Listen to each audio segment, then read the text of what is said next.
Chapter 10. There was a man in Caesarea named Cornelius, a Roman army officer in what was called the Italian regiment.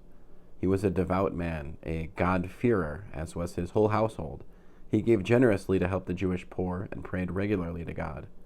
One afternoon around 3 o'clock, he saw clearly in a vision an angel of God coming in and saying to him, "Cornelius!" Cornelius stared at the angel, terrified. "What is it, sir?" he asked. "Your prayers," replied the angel, "and your acts of charity have gone up into God's presence, so that he has you on his mind. Now send some men to Yafo to bring back a man named Shimon, also called Kepha. He's staying with Shimon the leather tanner, who has a house by the sea." As the angel that had spoken to him went away, Cornelius called 2 of his household slaves and one of his military aides, who was a godly man, and he explained everything to them and sent them to Yafo. The next day, about noon, while they were still on their way and approaching the city, Kepha went up onto the roof of the house to pray. He began to feel hungry and wanted something to eat, but while they were preparing the meal, he fell into a trance, in which he saw heaven opened, and something that looked like a large sheet being lowered to the ground by its 4 corners. In it were all kinds of 4-footed animals, crawling creatures, and wild birds. Then a voice came to him, "Kepha, get up, Kepha, slaughter and eat." But Kepha said, "No, sir, absolutely not. I have never eaten food that was uncleaf or treif." The voice spoke to him a second time, "Stop treating as unclean what God has made clean."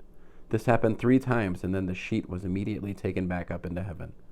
Kepha was still puzzling over the meaning of the vision he had seen, when the men Cornelius had sent, having inquired for Shimeon's house, stood at the gate and called out to ask if Shimeon, known as Kepha, was staying there. While Kepha's mind was still on the vision, the Spirit said, "3 men are looking for you. Get up, go downstairs, and have no misgivings about going with them, because I myself have sent them."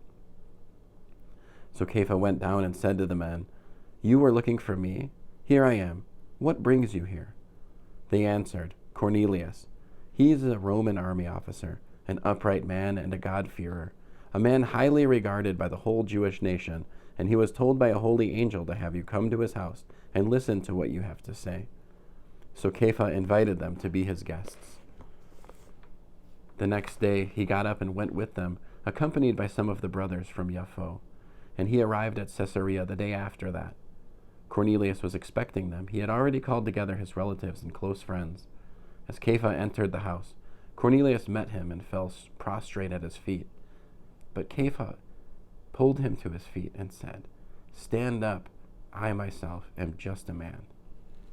As he talked with him, Kepha went inside and found many people gathered. He said to them, "You are well aware that for a man who is a Jew, to have close association with someone who belongs to another people, or to come and visit him, is something that just isn't done. But God has shown me not to call any person common or unclean. So when I was summoned, I came without raising any questions. Tell me then, why did you send for me?" Cornelius answered, 3 days ago around this time, I was at Mincha prayers in my house, when suddenly a man in shining clothes stood in front of me and said, "God has heard your prayer and remembered your acts of charity. Now send to Yafo and ask for Shimon, known as Kepha. He is staying in the house of Shimon, a leather tanner by the sea." So I sent for you immediately, and you have been kind enough to come. Now all of us are here in the presence of God to hear everything the Lord has ordered you to say. Then Kepha addressed them, "I now understand that God does not play favorites, but that whoever fears him and does what is right is acceptable to him, no matter what people he belongs to."